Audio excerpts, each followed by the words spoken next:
Prometheus was the Greek god who stole fire from heaven to give it to human beings. He's a revolutionary figure for that reason. And Father Calderón, who put together the book, which is behind this is a 2 times A4 summary of a book of 320 pages. So you've got 320 pages worth on 2 sides of one sheet. So it's somewhat compressed.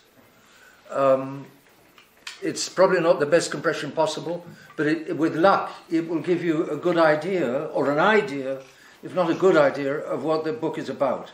The book is about the problem of Vatican II. Prometheus, the modernists, stole the Catholic religion from heaven and trashed it down on earth. That's why he says Prometheus, the religion of man.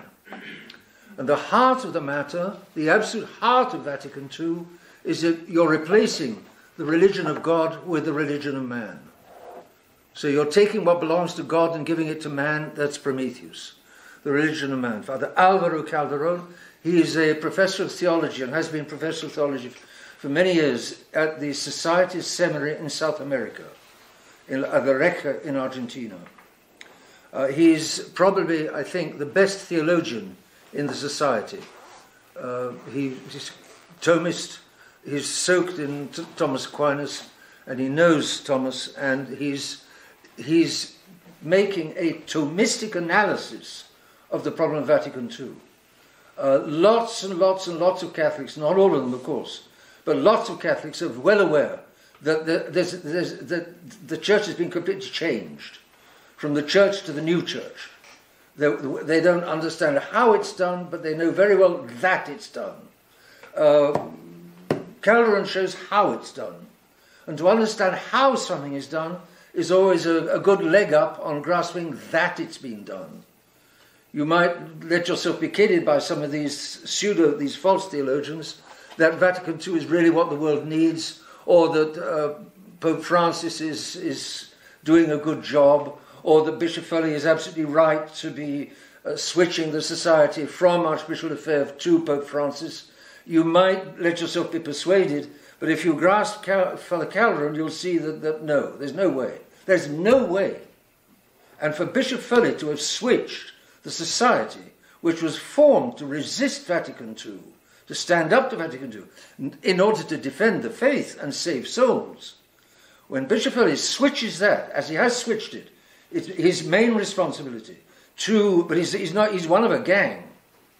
He's not the only one. He's one of a gang. He's the leader of a gang. And that gang has switch-sold the traditionalists following the Society of Pius X, and is doing it day by day. The process is going on and on to get rid of Archbishop Lefebvre and to change over to change over to the council. It's terrible. And with luck, once you grasp what Father Calderón has to say, you will say, never again, like some other people say. Never again. It's not possible to want to associate with the conciliarists in Rome. But the council is now, 40 years away, 50 years away, almost 50 years away, and people, it's ancient history, people forget it. The society priests are no longer talking about it as they used to. And therefore, the society continues day by day to be switched over to delinquency, to apostasy. Vatican II is apostasy. That's a man falling away from the true religion. Apostasis, standing away, literally in Greek. Okay, have a look at the sheet you have in front of you. It's on 2 sides. The book is in 4 parts. So you've got it there, the 4 parts are in black. On side 1, you've got a little figure 1 top right of the sheet 1, and then it's 2 top left of the second sheet. So you should be able to find top sheet 1 and sheet 2 without too much difficulty. Sheet 1, you've got there the 4 parts in black.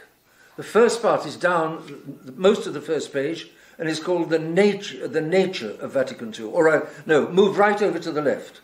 Right over to the left. And there you've got Vatican II opposite the middle of the big bracket. And above is the being of Vatican II, and below is the action of Vatican II. That's a classic philosophic distinction between agere and esse, between being and action. And action follows being. What a thing does will follow what it is. If he is a Chinaman, he's going to talk like a Chinaman, think like a Chinaman, etc., etc. So if it quacks like a duck, if it walks like a duck, if it talks like a duck, it is a duck. Good American common sense. That's action follows being. If it walks, talks, and quacks, that's action, then it is a duck. So, Father Calderón analyzes first what Vatican II was, its being. And then he analyzes its action in the part 2, part 3, and part 4. He analyzes the actions, firstly, the new man. Secondly, the part 3, second part of action, is the new church. And part 4, the last part of the book, is the new religion. You can see that clearly at the bottom of sheet 1.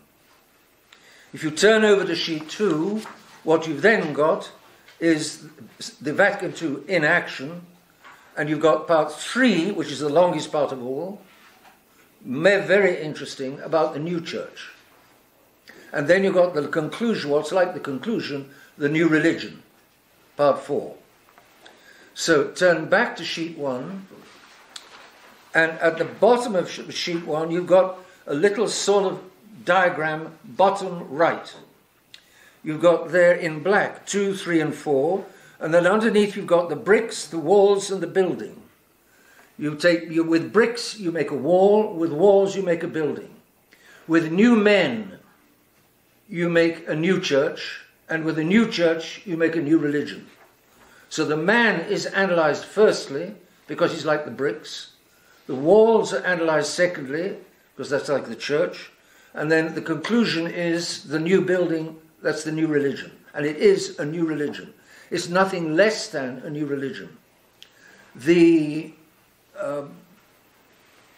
me call them the bar stewards. The bar stewards who created Vatican II, to this day, are still disguising it as the same as the old religion. They're still trying to pretend that there's been no change between the church before the council and the church after the council. Absolutely wrong. It's a complete new religion. The only thing is that the new religion doesn't immediately, in all places, completely replace the old religion. So what you've got is the healthy apple rotting slowly, or rotting steadily. Just like you now have what was once the healthy apple of the society, rotting steadily. But it's not all yet completely rotten. That's an exaggeration which is not true. People still, to this day, and especially today, somebody on the internet just said, who was it? The colleague of Dr. Marshall Taylor, or a number of these people appearing on the internet on the question, Michael Voris, Michael Matt, they're not perfect, if you like. Okay, they're not perfect. But if you go into the grocers, not everything in the grocers is perfect. It's your business and my business to find what's good and to take that home and to leave what's not so good behind in the grocer's shop. When Michael Voris is opening his eyes to a number of things. I think he's commenting very well on what's going on in Rome today with the Amazon Synod. Michael Matt is not perfect, but he's sharpening his knives to what's going on. And Marshall Taylor, his colleague, the one he appears with, said, today a lot of Catholics are opening their eyes. So that's another reason to understand why Vatican II is no good, because you can then explain to other people.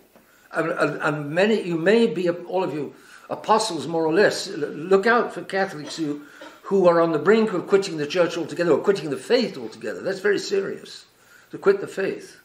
But, it is a new religion, no less. Okay, it's the religion of man. Again, that's in the title. And then you've got the name at the very top of the first sheet, in green, Father Alvaro Calderón. That's the Argentinian. who's a very good brain and a very good Thomist. He doesn't always write completely clearly. Sometimes you have to... his original book takes some deciphering, but it's well worth deciphering. Okay, we start with the nature of Vatican II, the part one, the being of Vatican, what it was. And like a good Thomist, that's a follower of St. Thomas Aquinas, he starts with a definition. What are we talking about? Actually, in his definition, he's announcing his conclusion. So we know where we're going. Where we're going is in three parts. The definition's in green, and then you've got three parts. Humanism, disguised, official. We'll come back. But when you're analysing what a thing is, the definition, and then the scholastics will analyse it by the four causes. The four causes were discovered by Aristotle. They were not St. Thomas who invented the four causes. St. Thomas took over a lot of Aristotle, who was a pagan philosopher. So not all pagans are rotten. He was a pagan before Christ, which means that he was not an apostate, because he couldn't fall away from Christ who had not yet taken flesh. Aristotle was 300 years before Christ. But Aristotle analysed and understood nature, the things of nature, reality all around us. He was very real. He was so real that he would make mistakes from analysing reality. For instance, he said nothing comes from nothing. But he made an exception for spontaneous generation. Why? Because on rotting meat, he saw maggots appearing. He said that there were no maggots on the meat originally. Now maggots are appearing. They've come from nowhere. So he made an exception. Then the very sensible principle, nothing comes from nothing. In that very sensible principle, he made an exception simply because of what he observed. In other words, Aristotle stuck to what he observed, what he saw. He stuck to reality. A modern philosopher shuts his eyes, shuts his ears, and then begins to fantasize about reality. Modern philosophy is stupid. It's as French would say, it's as stupid as its feet. And poor parents today are persuaded to spend tens of thousands of pounds to send their children to these wretched universities, which ruin the children's faith and their common sense. These modern universities mock common sense, which is dreadful. Common sense is common sense, and it's reliable. It's pretty darn reliable common sense. It's a great shame when somebody loses his common sense. Okay, so four causes, and then special properties. They're not the only properties, but he signals special properties of Vatican II. So that's another way of getting at what it is. It was specially optimistic, it's specially inclusivist, and it's specially keen on novelty. So those are qualities or properties of Vatican II. So you've got definition, four causes and properties to tell what Vatican II was. Definition in three parts. It's a humanism, that's the key. But it's disguised as Catholicism. And then it's imposed by the officials of the church. It's put together by the officials of the church, which gives it a great prestige, and then it was actually imposed, viciously imposed by Paul VI. Paul VI was a delinquent, an absolute villain. Consciously, unconsciously, God knows. But judging by the fruits, he did his best to destroy the Catholic Church. Again, be careful, the apple was not completely rotten. There were moments when he said something true, and there were moments when he cried. He cried, for instance, over the lack of vocations or the loss of priests. He was mainly responsible for it. He couldn't see it. It was his fault. But there you are.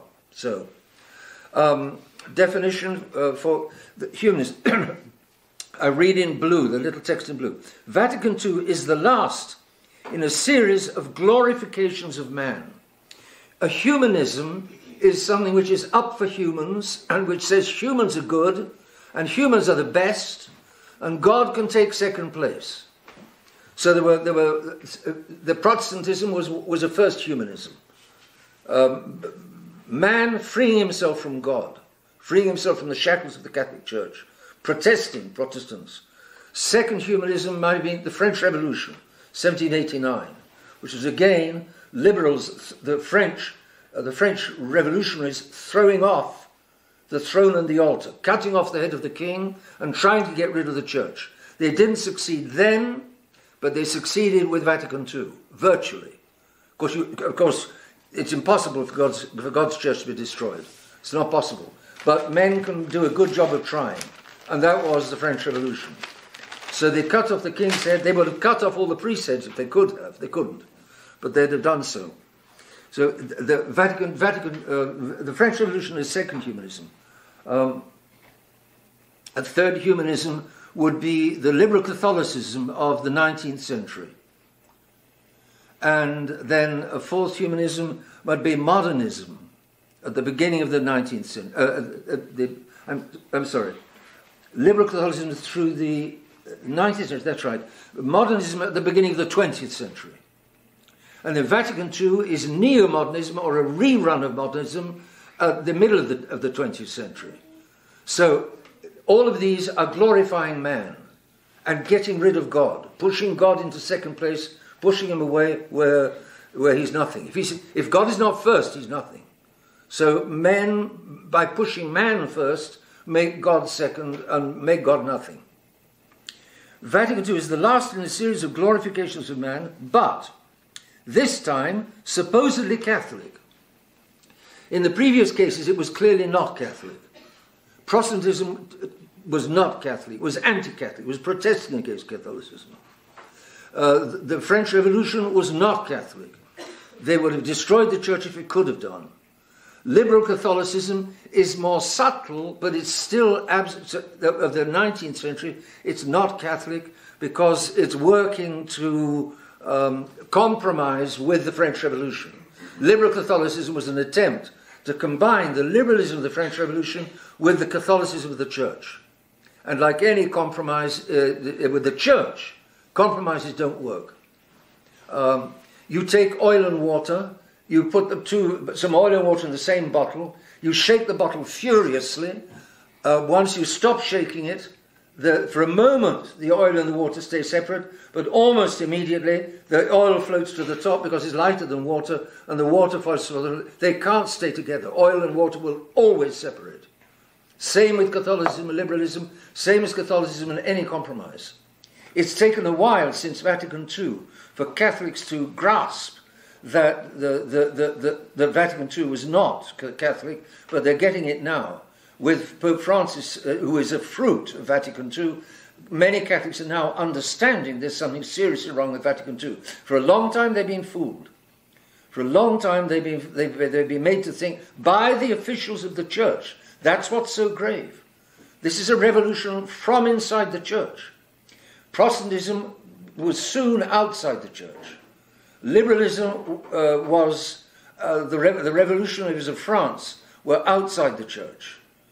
The liberal Catholicism began this process of the revolutionists being inside the church, disguising themselves, and this disguising of anti-God as though it's pro-God reached its climax with Vatican II. So this glorification of man was supposedly Catholic because it was voted on by 2,000 bishops. That's a lot of churchmen, a lot of wisdom. It should have been a lot of wisdom, but they came up with a dud. 2,000 bishops, and it was imposed on the church by 2 popes, especially Paul VI. He arm wrestled with the church, with the Catholics, to smash them, and to smash the old church. Terrible, because he was so convinced that his new church was going to be better. That's how the devil can fool the highest of churchmen. So our Lord said, beware of wolves in sheep's clothing. And Paul VI had a lot of people fooled for a long time, because he was himself convinced. There's nothing like somebody convinced himself to convince others. And Paul VI was convinced. So he smashed the old church in order to replace it with the new church. We move on to the four causes, and you've got in very light green, you can see opposite final you've got to sit on, opposite material you've got wood, opposite efficient you've got carpenter, and opposite formal you've got a chair. The four causes discovered by Aristotle are final, material, efficient, and formal. And to remind you what all of those stand for, the final cause is the purpose or end, finis, finis. We've got finish in English, to finish something. So final is the end that you're going towards, and which you suit your means to achieve the end, meaning the purpose, the end purpose. So that's the final cause. The material cause is easy. That's the material out of which you make whatever it is you're making. The material, like wood for a chair. The chair is to sit on. Some people say, we haven't got enough chairs, there's not enough things for us to sit on. We need a carpenter to make out of wood a chair for people to sit on. There you've got the four causes. So the purpose to sit on, the material out of which it's going to be made is wood. The efficient cause, the one who's going to effect it, make it, is the carpenter. And finally, the formal cause is what you've actually got, what forms the thing to be what it is by the time you finish making it. And that, in this case, is a chair. Okay, what are these four causes applied to Vatican II? We've got the end, the means, the grave error in blue. First, at the end. The purpose of Vatican II was to promote human dignity. I don't know if you realise by now, but the moment you hear human dignity, you want to run a mile. The red lights are already winking. Human dignity. In other words, what a big shot men are. Well, we have got original sin. We are not such big shots as we're liable to think. To promote human dignity, but this time without degrading God. So it's going to be a new humanism, unlike the four that came before it. It's going to be a new humanism which is going to glorify man and glorify God. We'll see how it's done. So, unlike all humanist humanisms, since the supposedly excessively God-centered Middle Ages, the idea is this. In the Middle Ages, man was very Catholic, the church was queen of civilization, and it was all fine and dandy, but actually the church was too hard on men. This poverty, chastity, obedience, it's a bit much. So what we're going to do is we're going to pour some water in the wine of the Middle Ages. So we're going to make a humanism, but this time it's not going to be a humanism that absolutely rejects the smashing of the church. It's going to be a humanism that makes the church tag along with. So it's going to be humanism that pulls God along with. So it's going to be humanism as a Catholic. That's a contradiction in terms. Humanism is man-centered, God is God-centered. That's the heart of the problem of Vatican II. So, you've got, without degrading God, as all the previous humanisms did, because they were reacting against the Middle Ages, which are supposedly excessively God-centered. The Middle Ages were too centered on God. That's what provoked the humanisms previously. They went too far in the opposite direction. What we want is a new humanism which is going to balance God and man. So we're going to dignify man, but we're going to at the same time glorify God. We'll see how it's done, I say. So, means, how do you get to that end? Man being the supreme creature of God, then if we put man in the center, we will also give glory to God. So if we make a man-centered humanism, but remind everybody that man comes from God, well, then we're going to glorify God at the same time. So that's the conjuring trick by which to make a Catholic humanism. Grave error. But only God can be the central purpose of both God and man. God cannot have any other purpose in creating than God. Why? Because God is changeless. God cannot change. But if God begins to want something that he didn't want before, he's changing. He's changing in his will. If God learns something which he didn't know before, he's changing in his knowledge. That's why we say why we are sure God is omniscient or all-knowing. God knows everything because he cannot learn anything, because to learn something he would have to change. And God is changeless. Therefore, from eternity, God knew your name and mine. He knew all our names. He knew all that would happen to us from birth until death. Does that mean we haven't got free will? No, no, no. We've got free will. His knowledge does not take away our free will. But he does know everything, absolutely everything. Similarly, he wills everything. Everything that he wants, and he wants the will of God, he wants a lot of things. But everything that he wants, he must have wanted from eternity. Otherwise he would have changed when he began wanting it. Or he would change if he gave up wanting it. Therefore, whatever God, the only thing that God wants, the only thing that God can want, the only thing that can be the purpose of what God does want is himself. And it's in one single act of willing, of wanting everything, that he includes all of the details of that he includes all the things that he wants, all the details that he wants. And he never began wanting. His act of wanting is co-eternal with him. It's identical with him. It is him. Otherwise he would be receiving from outside. Why can't he receive knowledge from outside? Why can't he begin willing something outside him? Why can't he begin willing something outside him? Because he would then be perfectible. By willing something he didn't will previously, he would be gaining a perfection. By learning something he didn't learn previously, like say Pythagoras, the theorem of Pythagoras, he would be gaining a perfection. Any of us, by learning and understanding the theorem of Pythagoras, gains a perfection. God is not perfectible. God is perfect. He can't be perfected.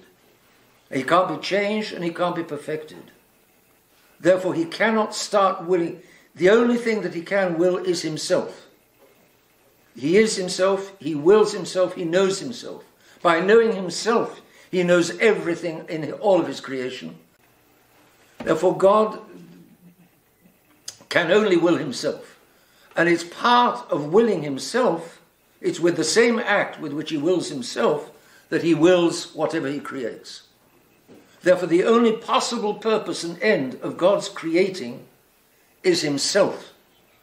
It's impossible that he should have created for man. Man is part of what he's wanted in his creation, but man is not what he wanted creation for. He wanted the whole of creation for himself. Is that egotistic? Is that self-centered? No. Because from eternity, part of that willing was also that he wanted a creation. Why did he want a creation? So that some creatures would be able to share in his happiness forever. That's you and me if we get to heaven. And that's what he wanted creation for. Makes sense. It makes sense.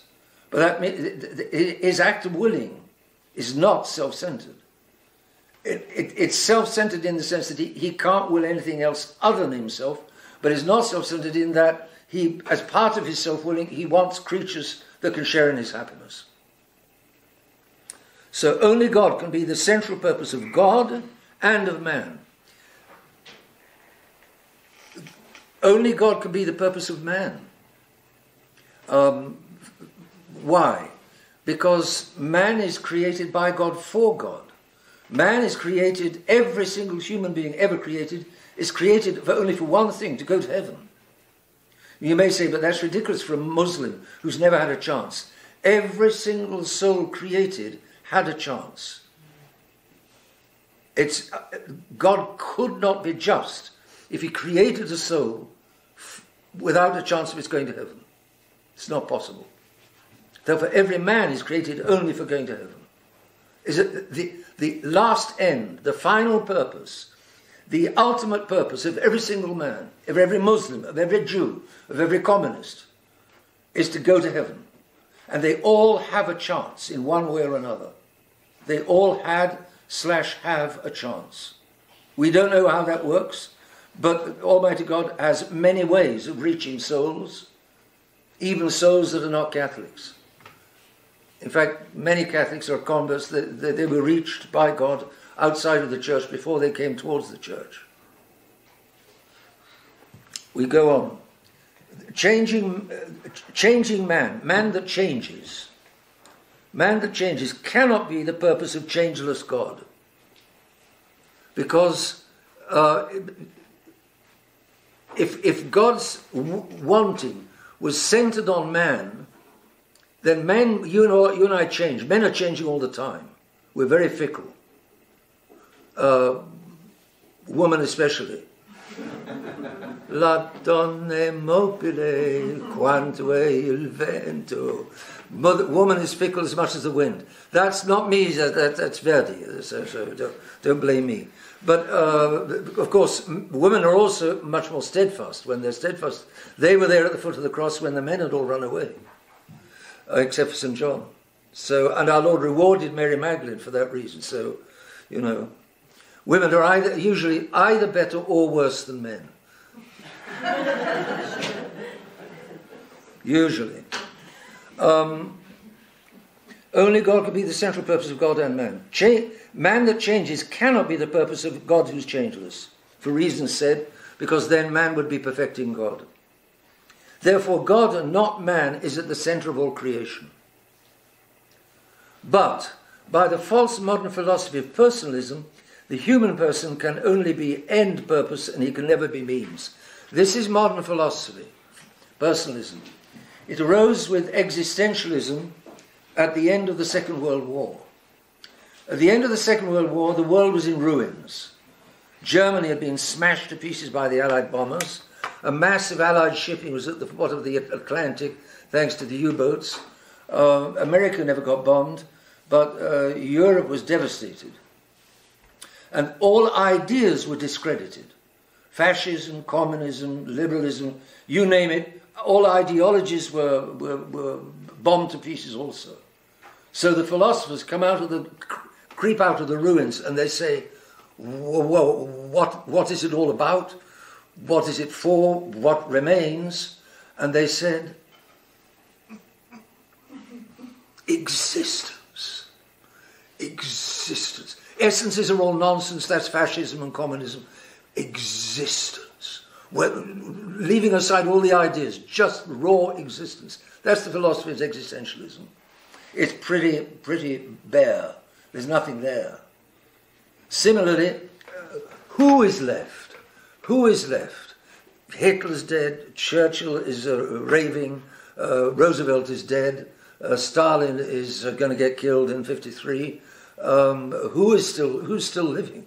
A mass of people, 66 million people are dead. Who's living? The person. The existence of the person. You can see how the philosophers are trying to get right down to basics and eliminate everything else. Well, you know, I'll tell you one thing. I'll bet you that love was still going on in the ruins. Having children was still going on. It wasn't just the existence of the person. And actually the Ten Commandments were still up and running, if you think about it.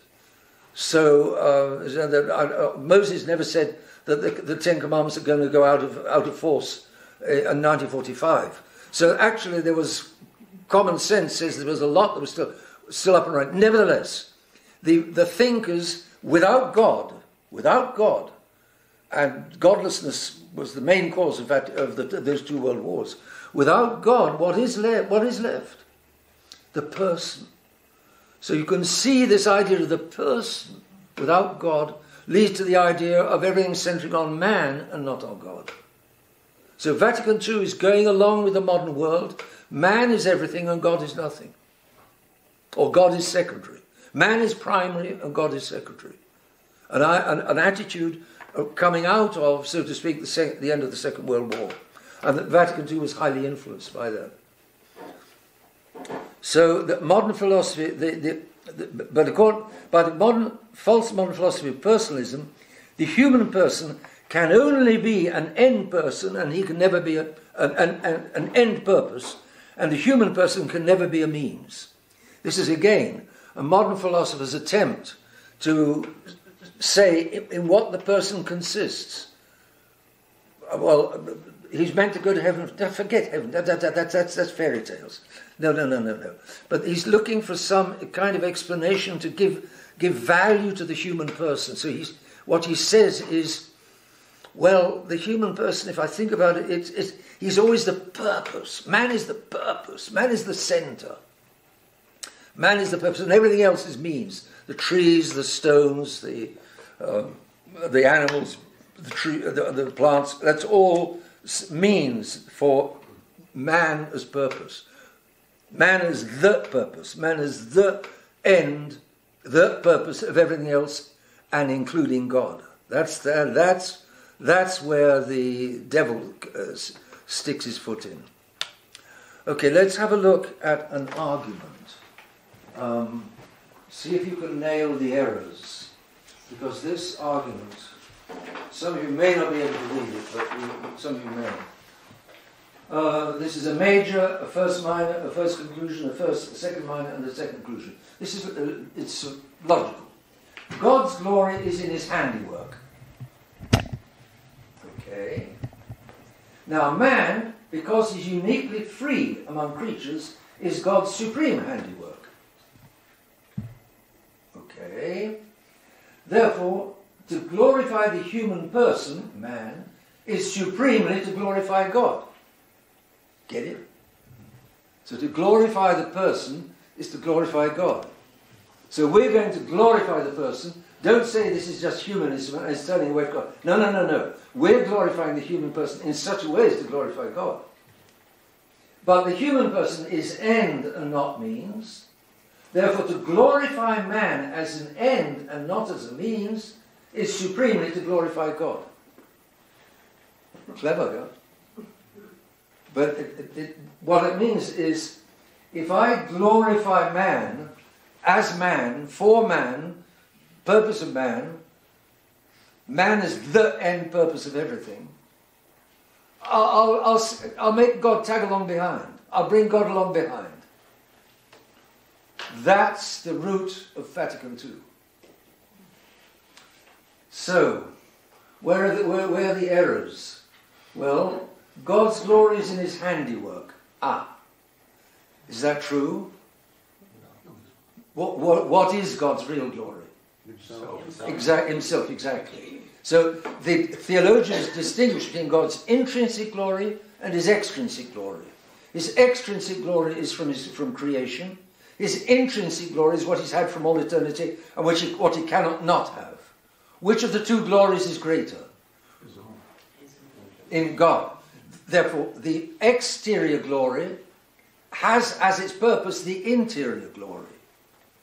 Therefore, even if we said that the exterior glory is glorious, it's peanuts compared with the interior glory.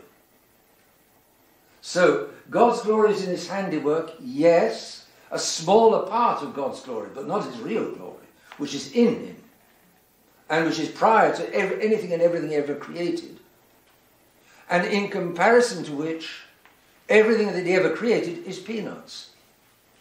You go to the end of the universe, to all the galaxies, all the stars. God could create with a flick of his finger as many galaxies again. He could create far more than he's ever created with creation, as we have it. Therefore, what we have as creation today is by no means the full force or power of God. It's a small part of his full glory and power. Therefore, to pretend, say God's glory is in his handiwork, his secondary glory, a minor glory, yes. His major glory, no way. So we're off, that's an ambiguity. That's next. Man, because uniquely free among creatures, is God's supreme handiwork. Now, is freedom the real glory of man? What makes man different from all other creatures? Does freedom make him different from all other creatures? Yes, it does, actually. It does. No other creature, no other, except the angels. But they don't count because they happened before. They happened at the beginning of creation.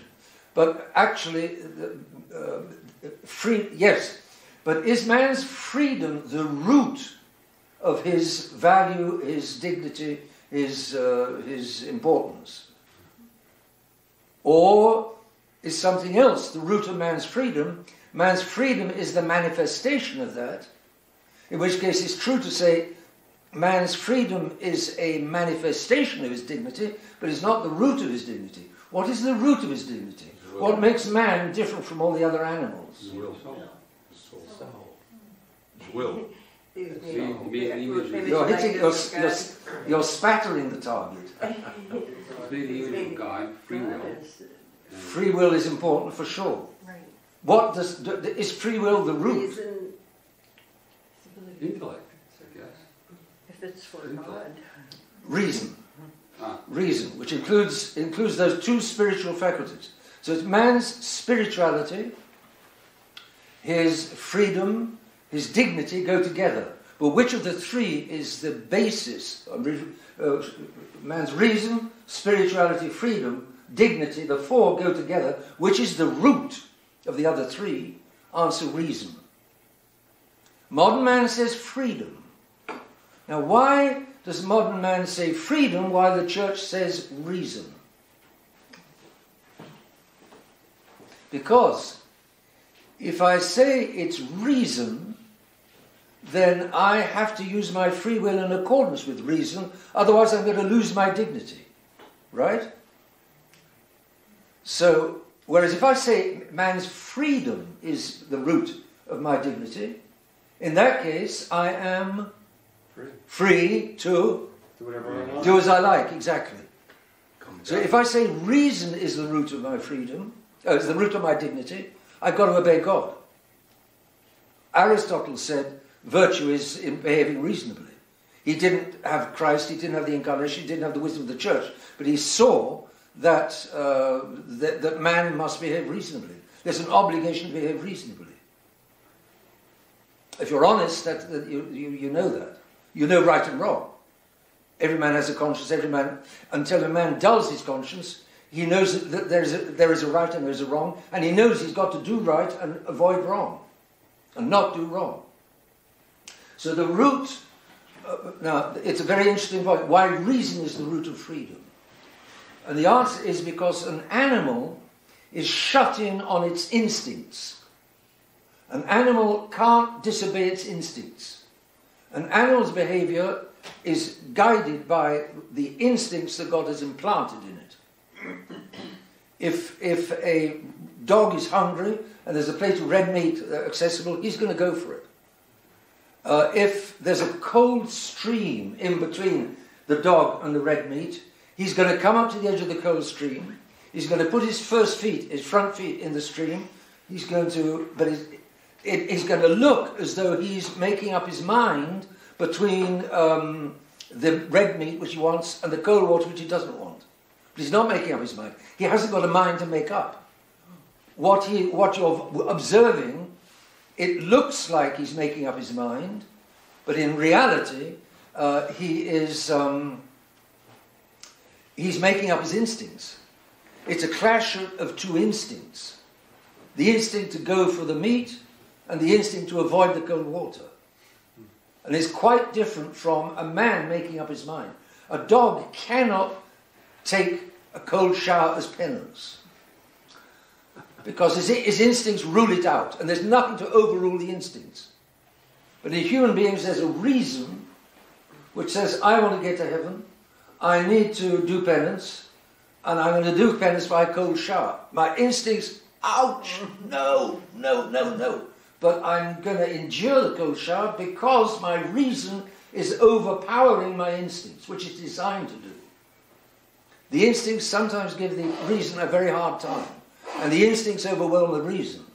That's when we sin often. But in any case, there's a complete difference between a human being and an animal, and that difference is reason, which manifests itself as free will. Therefore, freedom is the manifestation of human dignity, but it's not the root of human dignity. Key error. Key error. Modern man adores liberty. His religion is liberalism, which is the worship of liberty. But it's a religion that is false, because it's not freedom that is the root of man's dignity, it's his reason. And if I think about it, I can see that.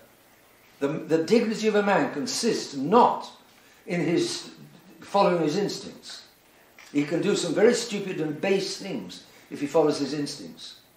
But if a man controls his instincts according to reason, then he has dignity. Then he's behaving like a human being instead of behaving like an animal. Therefore, the root, man chooses liberty as the root of his dignity so that he can then do as he likes. My dignity is to commit sin just as much as I like. That's my greatness. And Vatican II will even suggest, man has more freedom than God. We're getting into blasphemy.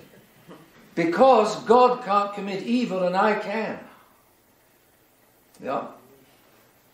Yes? What is man doing when he's taking freedom away from other men? He's depriving them of their outer freedom. He's not usually depriving them of their inner freedom.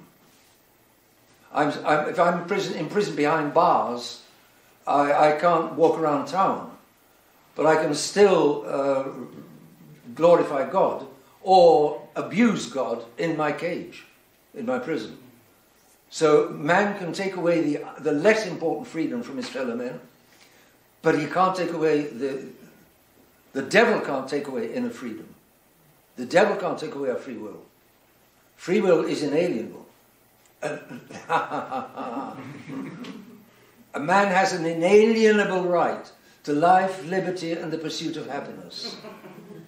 Which liberty is it to which he has an inalienable right? His free will. His free will is inalienable, but he doesn't have a right to do wrong. He's got free will to do wrong, but he's not got a right to do wrong. So you've got to distinguish between freedom as a faculty and freedom as a right. And God gives to men freedom as a faculty, free will. He doesn't give us the right. He gives to nobody the right to do wrong. But modern man pretends that he's got a right to do wrong. Nobody's going to tell me what to do. Well, I bring it up because what we see currently going on is that there's a desire on the part of some men to take over the external freedom. Yeah, sure, but you know, if you, from a Catholic point of view, that's a secondary freedom. Yeah, that's clear. Okay, so that's a man, because uniquely free among creatures, is God's supreme handiwork? No. God, because rational like the angels, unlike the animals, unlike animal, vegetable, or mineral, man is, it's man's reason that lifts him above animal, vegetable, mineral, not his freedom. Therefore, to glorify the human person is supremely to glorify God. Well, is that true for Stalin? Is it true for Churchill? Is this true for F.D. Roosevelt? To glorify those human persons is supremely to glorify God? Human persons can be very wicked. Therefore, to glorify the human person, if he's a saint, is supremely to glorify God. If he's made good use of his free will, but if he's made rotten use of his free will, no. There's a difference between right and wrong. To affirm that I have the right to do as I like is to say there's no difference between right and wrong. And every man's conscience, unless and until he dulls it, and unless and until he strangles his conscience, every man's conscience tells him that there's a right and a wrong, and he must do right and he must not do wrong. But the human person is an end, not means. He's a subordinate end. He's a secondary or tertiary end, yes. He's the primary end, no. The primary end is God. Both of God and of man, the primary end is God. Therefore, to glorify man as end and not means is supremely to glorify God, you can see where the argument is going. We're going to make a religion of glorifying man as end, not means, in accordance with modern philosophy, in order to glorify God. Oh boy, oh no, no, no, no. If I glorify man simply as man, I'm going to glorify some real villains. Man as man is not a sure way of glorifying God. I can come across a certain number of villains, and I can say God is a villain. God must be a villain to have made these men. So to glorify men as men is not necessarily going to be glorifying God. But that's what Vatican II is saying. It's the essence of the error of Vatican II, I think you can say. So you've got, to start with, a major error about God. His exterior glory is for his interior glory. And his interior glory far surpasses, infinitely surpasses exterior glory. Man uniquely, because free is the supreme handiwork of God. No, because he's rational. And it's his reason can rise above his instincts. Instincts are trapped. Reason is not trapped. Reason has got its free ranges. Reason ranges free. My mind can go, physically, I'm contained at this moment inside this room. But my mind can go to the other end of the earth, it can go to the other end of the universe. So the mind and will are not trapped, like instincts are. And that's the difference between human beings and animals. And all the time, the television programs are trying to tell us that man is just an animal. You've got a picture of an aquarium, and inside there are two dolphins. And on television, you've got this man in a white suit with big, thick spectacles. He's an intellectual. He's a scientist. Oh, science. And they've got an interview. Mr. Science, what are these dolphins saying to one another? And then one of the dolphins, Mr. Scientist, what did the dolphins say? Well, actually, that was actually Mr. Dolphin saying to Mrs. Dolphin, good morning. Oh, was it? Oh, yes. Oh, my. Oh, gosh. And then the other dolphin, Mr. Scientist, what did the other dolphin say to the first? He said to her, get lost. These programs come on, one after another, on television. Each one is more stupid than the last. That's television. That's the Freemasons. That's the enemies of God at work to wreck people's common sense and to wreck people's minds so that they will become easy fodder for the Antichrist. That's our work. So, there you've got kind of the heart of Vatican II. So you have here. Then we'll deal just with the causes, the material cause. So there's the grave error in the final cause in pretending that man is the primary end of creation, which is what Vatican II pretends. Man is not the primary end of creation. God is the primary end of creation, of all creation, and of himself, and it can't be otherwise. So we move on to the material cause. But the new humanism is sticking to Christ and the church. Now, admittedly, humanisms tend to get away from God. But we, this time, we're Catholics. We're the Catholic churchmen. And we're going to make a new humanism which is going to stick to God. So since they're going to stick to Christ and his church, then the material end, the material out of which the new humanism will make the new church, is everything of the old church, but everything renewed. It can't be the same as the old church. They're sticking. So it's always the same. Humanism being Catholic. So since it's humanism, it's inclining to get away from God. But since it's Catholic, it's going to stick to Christ and the church. So sticking to Christ and the church, then it's going to take all the material of the old church But it's got to make it new. It's got to be a new humanism.